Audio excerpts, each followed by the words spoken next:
Hello दोस्तों। तो आपकी अपनी यूट्यूब चैनल ज्ञान बिंदु पर आपका स्वागत है। तो देर ना करते हुए हम लोग चलेंगे फिजिक्स के छोटी छोटी मगर मोटी बातें पे। यानी कहने का मतलब कि देखने में कुछ नहीं है लेकिन एग्जाम में गर्दा उड़ा के लड़ेगा। यानी धरती पलट सकता है लेकिन 1 से 2 नंबर नहीं पलटेगा दोस्त। तो मेरे लाल ध्यान देंगे इधर। पहले है अवतल दर्पण एवं उत्तल दर्पण के गुण। गुणे पूछता ही नहीं पूछता है कि उत्तल दर्पण किसे कहते हैं, सुतल दर्पण किसे कहते हैं। सीधे पूछता है कि उत्तल दर्पण का क्या गुण है, चाहे अवतल दर्पण का गुण क्या है। तो देखिए अवतल दर्पण में है हजामत बनाने में जो नाई दर्पण का उपयोग करता है वो अवतल दर्पण है। गाड़ी के हेडलाइट में यानी आगे वाला लाइट में, आगे सर्च लाइट में, कुकर सोलर कुकर में और डॉक्टरों के द्वारा नाक कान आंख के सफल इलाज में। तो ये हो गया किसका, अवतल दर्पण का गुण, यानी उसका गुण है यानी उसका उपयोग है। ठीक है, आगे कहेगा उत्तल दर्पण का। उत्तल दर्पण का उपयोग यानी उसका उपयोग कहाँ कहाँ हम लोग करते हैं।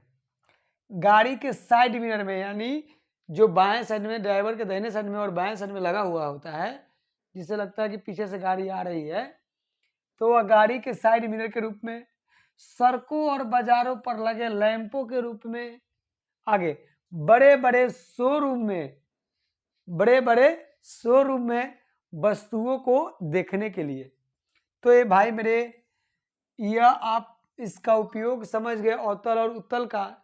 तो इस परीक्षा में अपवर्तन और परावर्तन से एक क्वेश्चन पूछा था कि जब प्रकाश किरण चाहे कोई वस्तु एक माध्यम से दूसरे माध्यम में प्रवेश करता है तो क्या कहलाता है। तो यानी अपवर्तन के कारण एक माध्यम से दूसरे में प्रवेश करता है। चल देखते आगे। करेगी परिवर्तन एवं अपवर्तन के उदाहरण। तो परिवर्तन अपवर्तन के उदाहरण का, प्रकाश के पूर्ण आंतरिक परिवर्तन और प्रकाश के पूर्ण आंतरिक अपवर्तन, ये दोनों के उदाहरण देना है। यानी प्रकाश के पूर्ण आंतरिक परिवर्तन का उदाहरण, प्रकाश के पूर्ण आंतरिक अपवर्तन का उदाहरण। तो अपवर्तन में होता है सूर्य की आभासी स्थिति, यानी सूर्य है कई करोड़ किलोमीटर दूर, अब दिखने में लगता है कि ये परसौने है, बगले में है। ठीक है, तो क्या उसकी आभासी स्थिति, यानी रहता है कुछ दिखाता है कुछ, तो समझिए कि अपवर्तन हो रहा है। ठीक है, आगे कह रहा है कि आभासी तथा वास्तविक गहराई। एक बीकर में पानी रख लो, यानी गिलास यानी शीशा का हो और उसमें पानी है और उसमें एक सिक्का डाल देंगे तो उसको जो पेंदी होती है यानी उसको सतह होती है, उस सतह से ऊपर दिखाई देता है, यानी रहता है नीचे और दिखाई देता है ऊपर। एक मतलब हो गया अपवर्तन। आगे चलो, तारे का टिमटिमाना। देखते हैं हम रात में जब सोते हैं छत पे तो देखते हैं कि तारा यहाँ है, फट से यहाँ से वहाँ चल जाता है, तो जाता नहीं है, उस पर घाटा चढ़ जाता है, यानी उस पर बादल छा जाता है, जिसके कारण वह दूसरा तारा दिखाई देने लगता है और वह ढक जाता है। तो ये हो गया तारे का टिमटिमाना।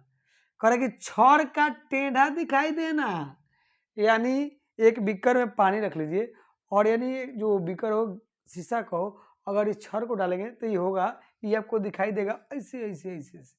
तो ये क्या हो गया, यानी प्रकाश का पूर्ण आंतरिक अपवर्तन के कारण ही ऐसा दिखाई देता है। तो चलेंगे इसको देखेंगे, प्रकाश का पूर्ण आंतरिक परिवर्तन में क्या होता है। हीरे का चमकना, हीरा चमकई तो क्या है, प्रकाश के पूर्ण आंतरिक परिवर्तन के कारण। मरुस्थल में मृचिका का बनना, यानी बालू में जो चमकीला सतह होता है और ऐसे रेत जैसा बना होता है, तो ये क्या होता है, मरुस्थल में मृचिका का बनना। आगे इंद्रधनुष का बनना। इंद्रधनुष कैसे बनता है, जब बारिश के बूंदों के भीतर प्रकाश एक बार जाता है तो उसको बोलते हैं प्राथमिक इंद्रधनुष, और लगातार दम जाइत रह जाता है तो उसको बोलते हैं द्वितीयक इंद्रधनुष। आगे कर रहे, गर्मी के दिनों में सड़कों पर पानी का दिखाई देना। बात सही है, हम लोग जब चलते हैं गाड़ी से साइकिल से, मोटरसाइकिल से, तो देखते हैं कि कुछ दूर आगे पानी है, लेकिन पानी होता नहीं है। तो क्यों होता है? प्रकाश के पूर्ण आंतरिक प्रवर्तन यानी कुल आंतरिक प्रवर्तन के कारण। तो दोस्तों वीडियो कैसा लगा आप लोग कमेंट में ज़रूर बताइएगा, और आपसे बहुत उम्मीद लगा बैठे हैं हम, जितना तुम लगा बैठा है हमसे। और मैं यह आप लोग से वादा करता हूँ कि इस बार सभी को 90 प्लस ही आना चाहिए मेरे सब्जेक्ट में। तो दोस्तों थोड़ा सा ध्यान देने की ज़रूरत है, क्योंकि अगर ध्यान नहीं दोगे तो बड़ी दिक्कत होगा। जैसे हम मारे फिर रहे हैं, वैसा नौबत आपको नहीं है। इसलिए आप लोग अभी से मेहनत करो। थैंक यू दोस्तों, थैंक यू मेरे लाल, थैंक यू मेरे सोना।